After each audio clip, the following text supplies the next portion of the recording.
Today's show is sponsored by the ABV Barrel Shop. The ABV Barrel Shop is located in the St. Louis metro community of Arnold, Missouri. The ABV Barrel Shop is focused on one thing: single barrels. Best of all, you can try before you buy. Head over to abvbarrelshop.com to sign up for their email and text distribution so you know what they have in stock, what classes are coming up, and who from the industry may be coming in to visit. The ABV Barrel Shop. It's where single barrels live. We're also sponsored by the Bar to Go. The Bar to Go offers traveling minibars that are no bigger than a small purse or toiletry bag. Best of all, they are fully customizable so you can create the perfect piece that is unique for you. If you own your own business, what a fun and unique way to promote what you do. Check them out online at thebar2go.com. That is the number 2 in the Bar to Go. If you have wholesale questions, call my friend Isabel Clark at 504-481-1297. Finally, we are sponsored by the Neely Family Distillery. NFD is a family-owned business that keeps ringing up awards in the spirits world. Head to Sparta, Kentucky to experience the family history, award-winning spirits, and meet the Neely family. Check them out online at neelyfamilydistillery.com. Now, on to the show. Let's drink!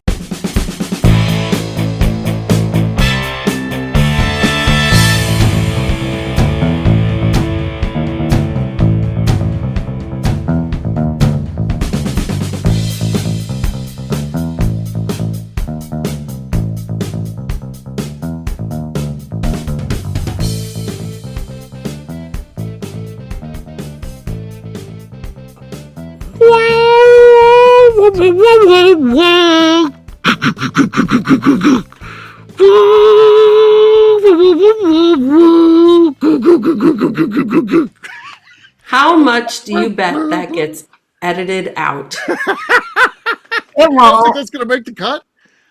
Well, This is the thing, though. He never edits anything out. Nobody knows what that's supposed to be. They can tell by listening to it that's the intro to Going Back to Cali right there. I was mixing Justine in as opposed to just having her do a cold entry on that one. It was a warm-up to Going Back to Cali. Right? It was, yeah. All right. Take it away, Justine. Welcome to the Bourbon Daily, podcast about everything bourbon delivered to you every day of the week. Today on the show, we discuss a article in Vine Pair by Susanna Skyver Barton that actually had some investigative qualities. My name is Justine Mays. Please join me in welcoming my co-host, Steve Akeley, along with our special guest, Kathy Cool. Hey, gang, what's up? So do you think if LL Cool J heard that, Okay. he would be like, yeah, man, I sat next to him on a plane? Yeah, he would. He'd remember. I flew on a flight with LL Cool J once, so yeah, I did. So hung out with him a little bit. Not really. He was there. So he was nicer though. There was 2 celebrities on there. There was LL Cool J, who was nice. People say, "Hey, LL, hey, how you doing, man?" And he would, he was nice. He would acknowledge them. Alyssa Milano sat in the in like the club up until the time where like we're getting ready to board, and then when they're doing the pre-boarding, they hurry up and bring her in. She's got like an entourage like of airline people, and then her personal assistant, and then the personal assistant sits on the outside chair because they're in first class, so there's just 2 seats on the side. She sits on the outside, and then to make sure no one could get near Alyssa Milano because she's so important and just unbelievable. And then Alyssa Milano faces out. She doesn't look, so she can't. No one can catch her eye. So literally, she didn't want to. But if you think about it, can you blame her? I can't blame if it was Michael Jordan or someone who's a true celebrity. Alyssa Milano, she's pretty D-list, I think, to be honest with you. I don't think Alyssa Milano has a great career, and this was the time of her career is probably about the same as it is now. There isn't really a career there. I mean, sure, I think it was 1985, and she was a child star, maybe, but she's I not was going to say her career was at its peak when she was a teenager. Right, yeah. So, but, and now she's just grasping at straws. Yeah, exactly. She's too good to talk to people. Whereas I don't think it ever hurts when you're in a public situation.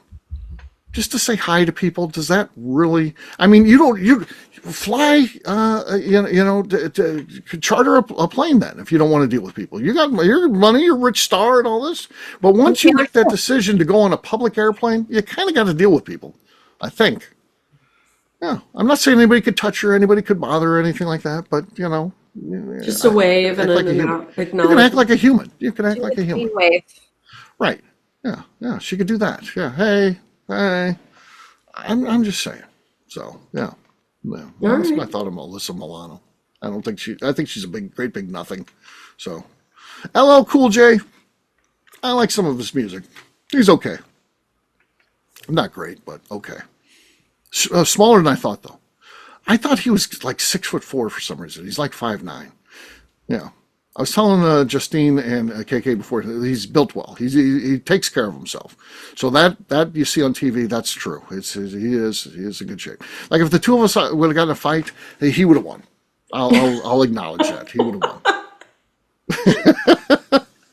We didn't get in a fight though, so yeah. I think in those cases you should just go for like a bear hug and not let go. Yeah, that's what I try to do until they like suffocate or something.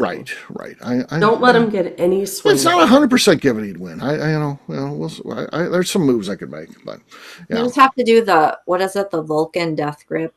Yeah, something like that could help. On his neck or something. Yeah, just do that. He just drops. Yeah, but KK, you said there's something you want to talk about. What is that?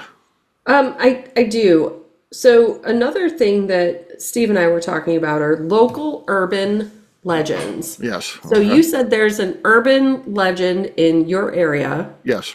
And your daughter did not like. Never heard it. No. Never heard it. No. So the legend by me, and again, I'm 57 years old, and I had my Aunt Debbie was 11 years younger than my mom and 11 years older than me. My mom was 22 when I was born. My Aunt Debbie was 11. And so growing up then, so I'm 5 and 6 years older, she's dating and stuff like that. And she was a wild child. And then you're talking, she's dating in the, early mid 70s is, when I first, knowledge of this. And one of the best times was, she had a boyfriend over for dinner. And we're at my grandparents' house. My mom's there because my grandparents only lived a block away from us. So we we're walking distance. We'd go up there and have dinner. And she's there with her boyfriend. And the boyfriend said "what" a couple times. And I swear to God, I'm like 3 years old or something like that. But he had prominent long hair of guys. That's kind of when that stuff started, in the 70s, and he had long hair.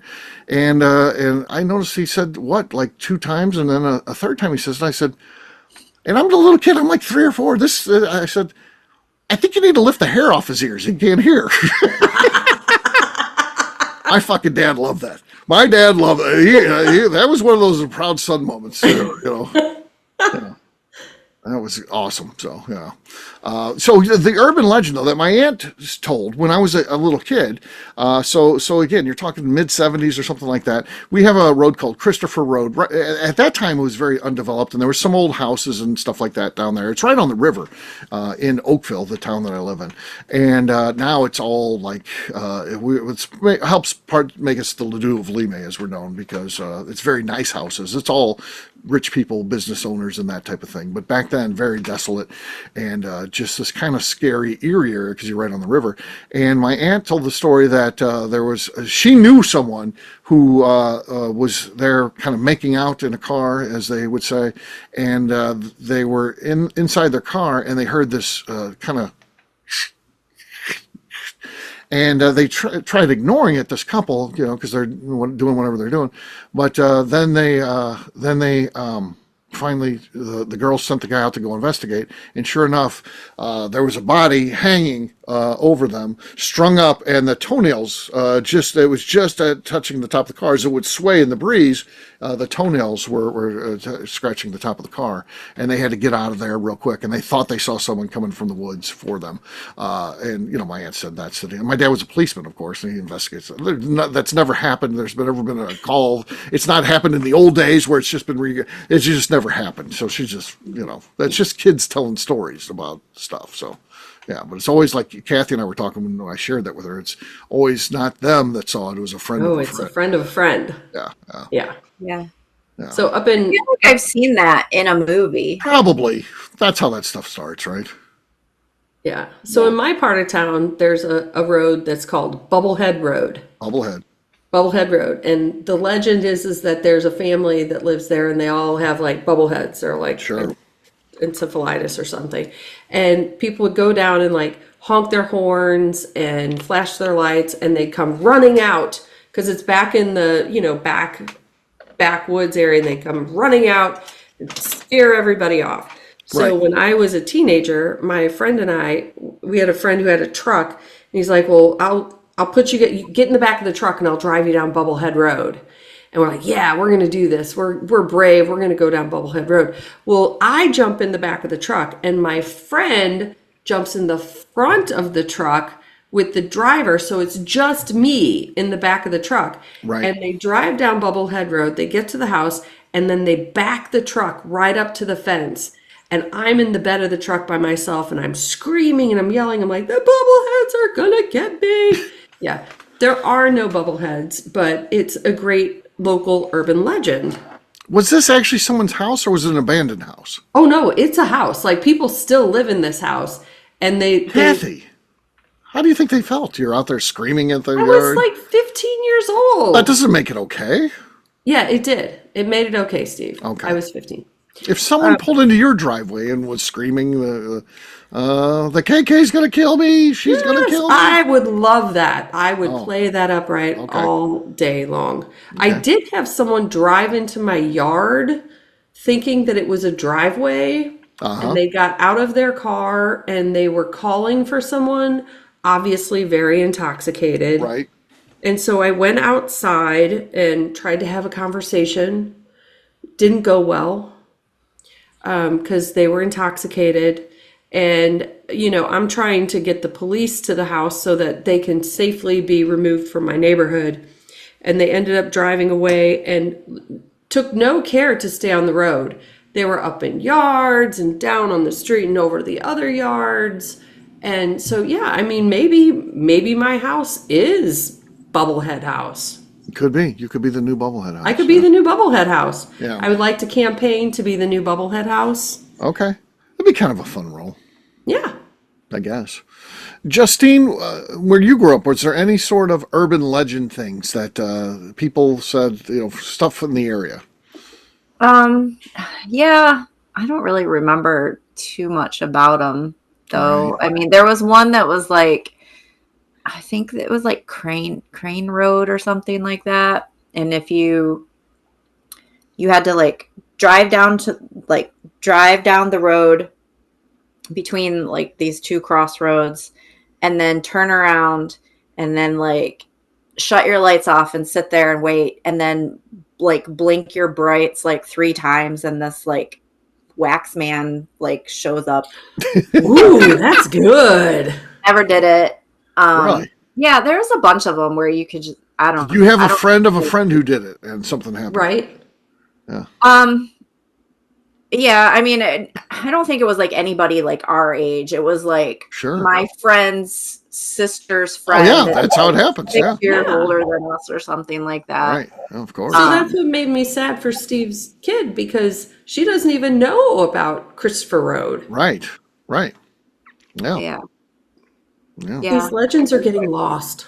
Yeah, they're just like kind of dying off. Yeah. So what you need to do, Justine, is you need to go out and pretend to be the wax man. Yeah. Bring the legend back. Bring the wax man back. Bring the wax man back. I'll be Bubblehead Road. You be the wax man. All right. We I'll grow did- out my toenails. We did go out there. There's this road. It's called Seven Gables Road, and apparently, like back in the day, this man like killed his children. It was like a murder suicide type thing, Uh-huh. and then the house ended up burning down. And I want to say I was like a sophomore when we did this. But our homecoming night was also like Devil's Night, like the night before Halloween. So after the homecoming game, like 20 of us decide to like go out to this dead end road, park our cars, and then trek through the woods to try to find this house, which half of us knew that it had burned down, but the other half didn't. And so some of us knew we were just looking for like the foundation, and some of us didn't.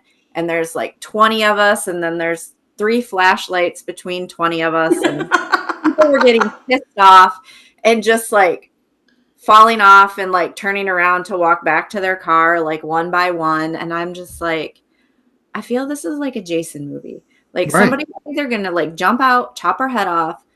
We're going to like, people are going to get up tomorrow and be like, 20 Leslie High School students slain in the woods, blah, blah, blah. And I'm like, this is just, I don't know. So we ended up just walking in a huge circle. We got out on the main road, and I don't know, there was maybe like 15 of us left at that point in time. And we're walking down the road and nobody's being quiet. People are like banging on mailboxes. And I'm just like, this is a shit show. Cars are coming and we all jump in the ditches. And then we heard this one car go by, and it sounded like this one girl, Stephanie's car. So we thought it was her coming back to like find us. She was one of the ones that had turned around and went back.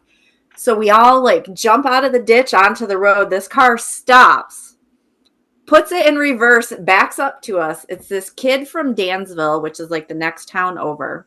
I'm like, who in the fuck, when you're by yourself and you see 15 people jump out of the ditch at 11 o'clock at night, who's going to put your car in reverse and back up to it? So we ended up getting back onto the Seven Gables Road, and we went, and there's like all these little like kind of like cul-de-sac little areas. And we got to the first one and all of our cars were gone.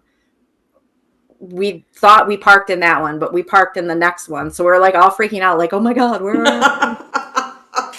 So I can totally see a bunch of kids be like, oh my God, my car is gone. No, it's parked 100 yards away. We get to our cars, get in, and we start to go down the road, and the cops have the road blocked off at the end because somebody called the cops on us because we were banging on, well, some of us were banging on mailboxes. So then they search all of our cars, and I had one of those little tiny like Louisville Slugger bats underneath my seat.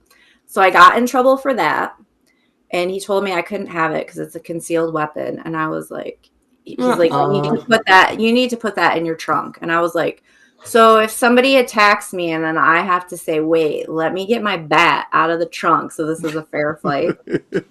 So the fact that I had 6 people shoved in my Dodge Shadow was no concern. It was the bat that got me in trouble. But yeah, it was an ordeal. And I swear to God, it was like something out of a horror movie. It's like 15 kids go out in the woods and get killed by some random murderer that happened to be flying through town.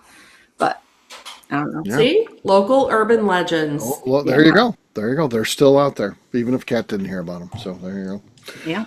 On that note, guess what, gang? It's time to drink. What is everyone drinking? I'll go first. I haven't gone first yet. I've got a Four Roses single barrel here. This is, for those of you scoring at home, OBSK. OBSK.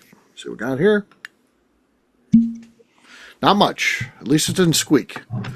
At least it didn't squeak. I'm hoping it's enough. Justine, do you have a sample? I have a screw top. I have That's Leopold Brothers 3-chamber. Oh, yeah. All right, KK, your last but not least. I have the lead. So, since you pulled out a Four Roses single barrel, I will grab a single barrel as well. Mine is an OBSV. Okay. V is in Victor, for those keeping track at home. Wow. Okay, that wasn't even close. KK wins. KK wins. Dominates. Cheers, gang. Cheers. All right, we'll take a quick break. And then when we come back, we're going to talk about this article. It actually had some journalism to it. So that's not something we typically see with bourbon articles. So we'll talk about that in just a few.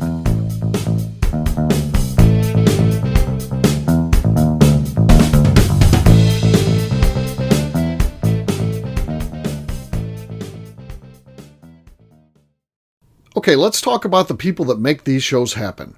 First up is the Stave and Thief Society.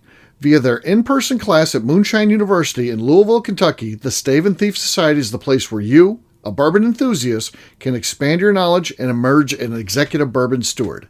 In 2017, I completed my executive bourbon steward certification. It's the most comprehensive bourbon certification available and connects you with an expansive network of bourbon enthusiasts and professionals. Check out the full listing of in-person and online certifications and join the society today by enrolling at staveandthief.com. Speaking of Executive Bourbon Steward certification, the ABV Barrel Shop in St. Louis, Missouri has developed a unique partnership with the Stave and Thief Society to offer a preparatory class to assist you in getting your Executive Bourbon Steward certification. This prep class costs only $25 and is available to take live or online via Zoom. Graduates of our class receive a coupon code good for 15% off your Executive Bourbon Steward certification held in Louisville, Kentucky. This saves you almost $90. Additionally, you can collaborate with fellow attendees to split travel costs when you go to Louisville. If you're interested in signing up for the class, simply head over to abvbarrelshop.com and check out the classes and events page. Last but not least, we are sponsored by Neely Family Distillery. Royce Neely is the 11th generation distiller in one of America's oldest distilling families. A visit to Neely Family Distillery takes you through family history, where you can see all the artifacts and newspaper clippings through the years from this family that started distilling in America after James Neely arrived from Northern Ireland in 1740. Today, Royce Neely and his team are crafting some of the best spirits in America. Their bourbon and absinthe offerings keep winning top honors in the spirits competitions. Recently, their absinthe made history as the first platinum winner in the absinthe category at the San Francisco Spirits Competition. Neely Family Distillery is definitely a bucket list destination if you are a bourbon fan. Learn more about their spirit offerings, visiting their facility, and the awards they have collected over at NeelyFamilyDistillery.com. And now, back to the show.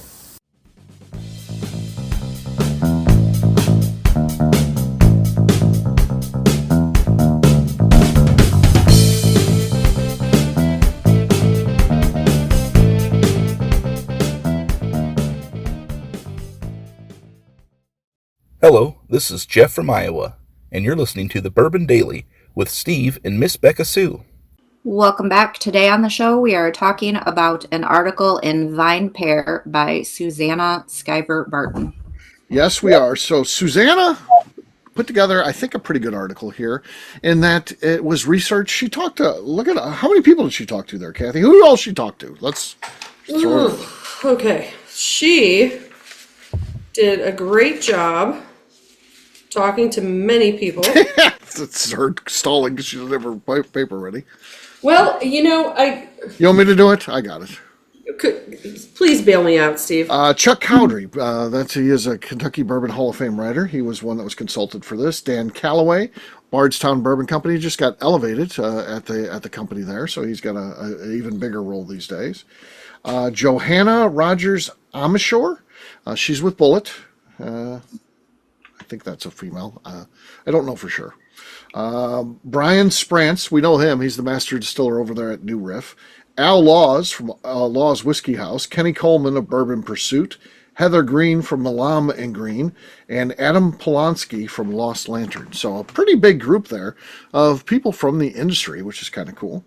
And the gist of the article is basically Bottled and Bond was created, and she went to Cowdery on this, and he talked about that. It was created to create transparency, because they were dealing with a situation where it wasn't transparent. How old was this whiskey? Where was it from? What can we do as distillers legal to do that? So they came up with a couple things. Number one, the whiskey has to be in a bonded warehouse, so there's somebody watching it. So at that point in time, there was literally a federal agent on site who would watch the whiskey. So that was one of the things. It has to be put in a glass bottle. Before that, it didn't have to be. You're talking about typically whiskey was in many cases, you buy a barrel at a saloon and you just siphon out what you want and put it maybe in a glass bottle that you keep there on the bar. So it was put in bottles and then actually was sealed. So what we would come to call the tax stamp at that time wasn't called the tax stamp because taxation wasn't part of it was part of the whiskey at that point, but it wasn't tied into that. That it would ultimately become the stamp where they would put the amount that showed it was taxed. But at that point, it was just a seal to let you know that it had been sealed. If the seal's broken, just like you have a seal in your milk today or whatever, it was meant to be that same thing. And then they also wanted to make sure that it wasn't blended. It wasn't from different distilleries. It could only be from one distillery. Had to be from actually one season. So you couldn't put a 10-year-old, a 6-year-old, and then the 4-year-old, and then say it's 4 years old. It had to be from one season. So if it's 10 years old, that it's all going to be 10-year. So that's pretty interesting. And then the purpose of all of that really was because people were coloring whiskey with right, all kinds of dangerous. stuff. Yeah. Old Band-Aids, you name it.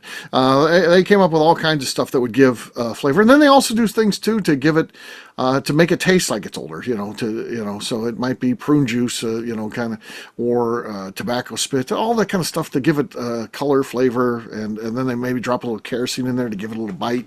So it feels like it's higher proof. So now they're saying everything's 100 proof. It's got all these other rules, and that was Bottled Bond. But the person writing the article said that while there's a lot of transparency that comes out of that, the example would be where it's not transparent is if someone buys whiskey. So I start a whiskey company. I buy whiskey from MGP, and I buy it from it follows all the rules. It's at least 4 years old. I'm gonna bottle it at 100 proof and all that. But I'm like, okay, but I'm not a bottler. I'm going to go to Bardstown Bourbon Company. And this is real stuff because Buzzard's Roost does this. They buy whiskey from MGP. They don't bottle it, and nor does MGP. It's bottled actually by Bardstown Bourbon Company. So, and guess whose DSP is on there? Now, Buzzard's Roost has one. It's probably their DSP at this point. But prior to opening up that distillery on Whiskey Row, the DSP that was on there was, in fact, Bardstown Bourbon Company. So it was the bottler that Yes. put the DSP on, not the manufacturer. Correct. That's who you're going to put on there because in many cases there is a you can't tell who did it. Whatever that's called. The clause where you can't disclose who you bought the whiskey from. So you can't put that DSP. You can't be forced to put that DSP on there because it would breach that. So you put the bottling company's DSP goes on there. So who's ever bottling it for you? So then it becomes, is that truly transparent then? Because now we're talking about a situation as most consumers, don't they think if I'm buying it from Steve's Whiskey Company, that Steve's made it? And I say yes, that is. I think most people, I don't think most consumers are savvy enough, and it amazes me how many people that listen to the show and bourbon fans aren't even savvy enough. They'll go into a distillery that opened 2 years ago and they've got a 10-year product. They're like, man, this is good stuff. They're making some really good stuff there. Now you have to figure those things out. So the thing from this thing was, is it truly transparent if something like that can happen? There's 3 entities involved: who made the whiskey, who bottled the whiskey, and who's selling the whiskey. And that's some confusion. And I get it. It's not perfect, but I also don't think that's a true problem. But I do think, you want to point out something that's a little bit of a crack in the system. Yeah, that's kind of it. That's what I felt. But overall, I felt the article was good. How about you guys? I do. I think she did some great research. A lot of times we talk about articles on the Bourbon Daily that we're not sure if AI wrote it. We're not sure if they even understand the rules or Right. what's going on. And this is definitely someone who knows. And the fact that she rounded up not just people in the industry to talk to, but people of merit. I mean, Chuck Cowdery isn't going to talk crap about Right. things. He knows what he's doing. Yeah. So Yeah, I think, and also the ability to get to these people. I mean, some of them, who has the ability to reach out and if you're like, well, you can just go through the company and stuff like that, and you can do that, but it seems to be pretty cumbersome when you've got, what is it, 3, 6, 8 people you got to talk to. That's a lot. So yeah. I think too, it's like a different topic than normal too. Right. Like, I mean, it's not something that, I don't know, maybe somebody's brought it up before, but I think a lot of the other articles that we sometimes see that maybe aren't of merit or possibly written by AI. I mean, it's like a common topic. Like you can Google it and get 15 different Right. articles by 15 different people that all say the same thing. Google, what's the difference between bourbon and whiskey? And, there's 1,000 people that have written an article on that. And do we need 1,000 different people to write articles about that? Can't once 300 are in Google, can't we just be like, this article's kind of beaten to death?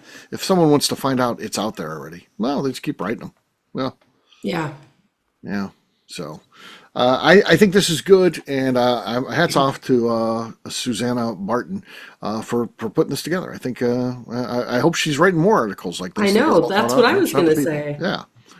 I think that is good, and hopefully we reward her for clicking on the story, or if she's writing for magazines, we start picking up those magazines. So hopefully she becomes the voice of this industry. Maybe she'll come and talk to you. Yeah. On the show. Maybe. You can have her on the Bourbon Show. Yeah. I certainly could. So I'll see if I can track her down. We'll see if she's an easy person to get a hold of. So that would be good. Well, there you go. There's a little bit about an article that we think is good. We spend plenty of time talking about bad ones, but we don't want to be just those people. If we see a good one, we want to bring it up. So there you go. On that note, we'll wrap this one up as we always do by talking about where people can find us. Kathy, we'll start with you. Where can people find you? You can find me on Instagram at KKCastStrength. All right, Justine. You can find me on Instagram at JA_Maze. All right, for me, I'm an easy guy to find. I'm at Steve Akeley, Twitter, Instagram, or Facebook. I've got a website, steveakeley.com. We've also got a company website. I think it's abvnetwork.com. Check it out. Is that right? Everything that we do is out there. Also, come by and see us, the ABV Barrel. How many times? It's 3,000 shows in, Steve. Are you sure you got it? Yeah. I got lost in my own plug there. abvbarrelshop.com. Come by and see us and help me out. So I'm looking for an assistant. So help me out here if you've got those skills. Justine, anything else to say before we get out of here? I would like to remind the audience to please give us a 5-star review. That includes comments. That helps new people find the show, which is very important to us. Also, if you like what we're doing, please visit our Patreon page at patreon.com/theABV Network. Great job today, gang. For audience, we'll have a brand new show for you tomorrow. Looking forward to that. Until then, take care, everybody. See ya. Bye. Peace.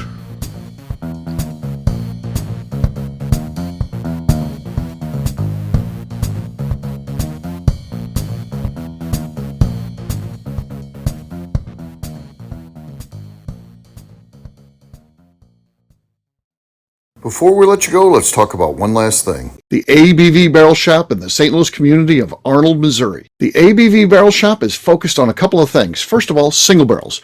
We are the place where single barrels live. We go to distilleries, taste through the whiskey, select the best barrel, and have it shipped to our store where we present it to you, our customers, by allowing you to try before you buy. We're also known for the classes that we have in our education center in the store, as well as the events we have with industry professionals from the bourbon business. If you are in the St. Louis area, please come by and visit us at 6 Fox Valley Center in Arnold, Missouri. Or at a minimum, at least sign up for our email and text distribution so you know exactly what's going on in our shop over at abvbarrelshop.com. This is Steve Akeley, owner of the ABV Network, signing off. We thank you for listening to our programming and truly appreciate your support. The Bourbon Daily is part of the ABV Network. For more information or to become a sponsor, please visit abvnetwork.com. Thanks for listening and cheers. This has been a Steve Akeley production.